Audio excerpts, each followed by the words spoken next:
What are we cooking? Pork ribs. Excellent.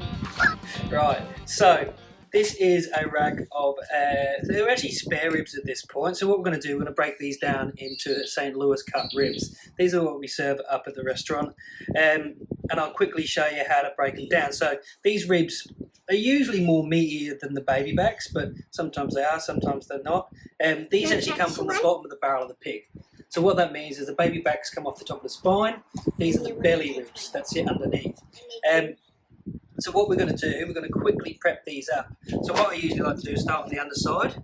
That's the underside. It's got that silvery kind of sinuous skin on the back. And what we're going to do is going to take off this piece of skirt. So this piece of meat here is just called the skirt, and we just like to take that off. So there you go, that's gone.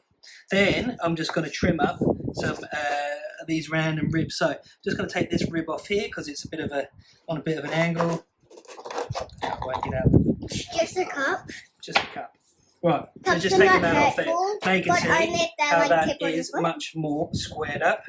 Then, other end is the same. Just going to take anything that you think is going to dry up or burn up. Job is a good one. Then you've got this piece of, it's cartilage essentially, and it runs right down into the sternum. So what we're going to do, we're going to just trim those back. These are what you make your rib tips out of. So these are, you can actually put these back on the cooker, and then once. Bye guys. Well, I'll come right back. See you, bye. So these can actually go on the cooker. So just put rub on them, chop them up. And once they're finished, what we're going to do, we can put those on and make some rib tips for later on, which is delicious. So what I'm doing now is I'm taking this piece of, essentially it's just silvery kind of tough skin on the back, is just a membrane. So what we do there is I just like to run my knife underneath the second bone. So not the first bone, the second bone. And don't go for all that fleshy bit there. I see people digging into that all the time, trying to think that they're going to be able to lever this piece of membrane off. What? You see some blood. Okay. Right, I'll give it a pat. All right? There. All right, we're giving it a pat. Got? Yeah. All right, good. So, what we're doing now, watch your fingers. I'm going to run my knife underneath that bone. Why don't you go through the fatty bit? Why don't you go through the fatty bit? Oh, just you said you see people digging into the other bit. Why don't you do that? Why don't I do? Because you can't get your knife underneath that piece of underneath that piece of skin. I see more blood. So you can leverage it up, and then you get your paper towel. I like to use chucks in the restaurant, which are like blue disposable kind of pieces of cloth, because after a while this starts to disintegrate and goes a bit yuck. So that's now off. But I've seen Then more blood. you see more blood. Yeah, it's on the other side. Ooh, yuck. So what we're going to do, we're going to get a little bit of water. Lots of people use oil. I don't like to use oil. Oil's a barrier. No smoke's going to get through oil, but smoke is soluble. So if we just put a little bit of water on this, now it's ready to rub. This is just my rub from the restaurant. Right there? Dad, can you see that? I see that. Start on the bottom. So this is just brown sugar, things like cumin, paprika, cracked black pepper, salt, brown sugar, all that good stuff. And what I like to do, I don't like to get really close to it. I like to get up from up high. So we just give it a wiggle. Oh, it's wind today. Bit of a wiggle. Give it a pat. Same again. From a height. Give it a wiggle. What do we do, Vi? Wiggle! Give it a wiggle. Give it a pat. All done. Let me pop it to one side. That needs to rest now. And what that needs to do is become tacky. So you don't put it straight on after you've just done the whole rib rub. Wow. You let it go tacky. There's more roast beef to cook. This is pork ribs. Oh, pork There's ribs. more pork ribs. So what we're doing, trying to build up a nice foundation of coals. So with these smaller offset cookers, I tend not to burn down my firewood into coals. I tend to use straight up lump charcoal. So this is red gum charcoal. And you just pour it on.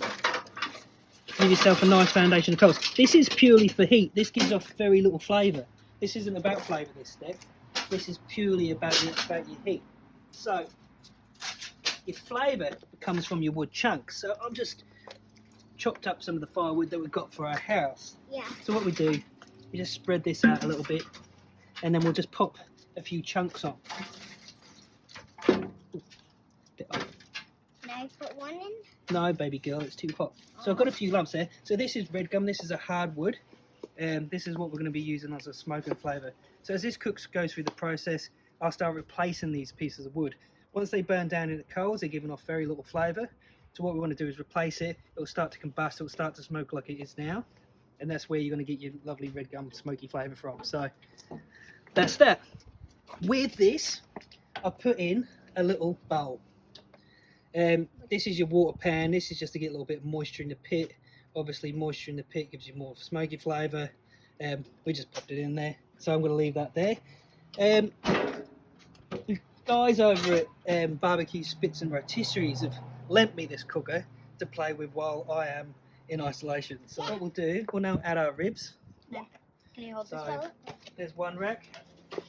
So what I'm going to do, I'm going to put them the furthest away really from the heat source. I don't want to overcook them. Can I put one on? Yeah, actually put one on. But I don't get to do anything. So we're just going to put them on. And then what we're going to do is try and get this smoke rolling through there. Plenty of heat, plenty of smoke. I cook everything, as you know, I've said in other videos, 225 to 275.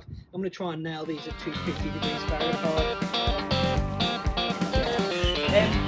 So I've just pulled these off the cooker. These are coming in at about 165 Fahrenheit. What I like to do, I don't necessarily like to go by feel with pork ribs.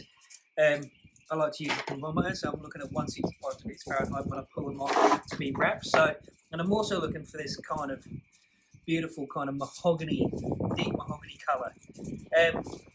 So these are ready to wrap. I like to wrap the pork ribs. Some people let them go straight through the stall.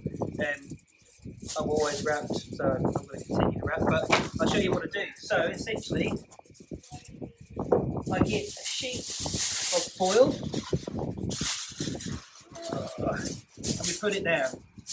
What we then do is get some brown sugar. Do you use the shiny side or the dull side for any reason? Oh, when I cooked in the States, they always like to put the shiny side in towards the meat. And I think basically the reason for that is that it's reflective. So if it's on the outside, it reflects heat. I don't know. Like I just do it because I have it. So then I put a bit of finishing sauce. So this is just there to kind of steam the rack of ribs, to be honest with you. But this is a concoction that I've used since day dot, which is essentially like ketchup, apple cider vinegar, sugar, that sort of stuff. Anyway, so you pop it down. And you've also chucked like a crap load of brown sugar as well. Yeah, there's a decent slab of brown sugar in there. Yeah. Anyway, I like it. I like to put plenty of sauce on. And I just think it holds up better in the restaurant. So, if it's got to be sitting in a hot hold all day, I want plenty of moisture in there. And then I just wrap it. And I just fold it. And then I just wrap the ends. That's how I do it. Like that. So these have raced away. These have suddenly jumped from 165 to 205. I like my ribs about 205. I feel like they're going to be nice and soft. 195 I feel like it's a bit, sometimes a bit too chewy. So I always cook them 205. Like the briskets, like the pork shoulders. Here they are. You can see how suddenly they've gone glossy. Super glossy. Super delicious looking. What I'm going to do is just give them a quick wipe over with barbecue sauce. And then I'm going to put this back in the smoker just to set. And this is only going to take about 10 minutes. So we're all done.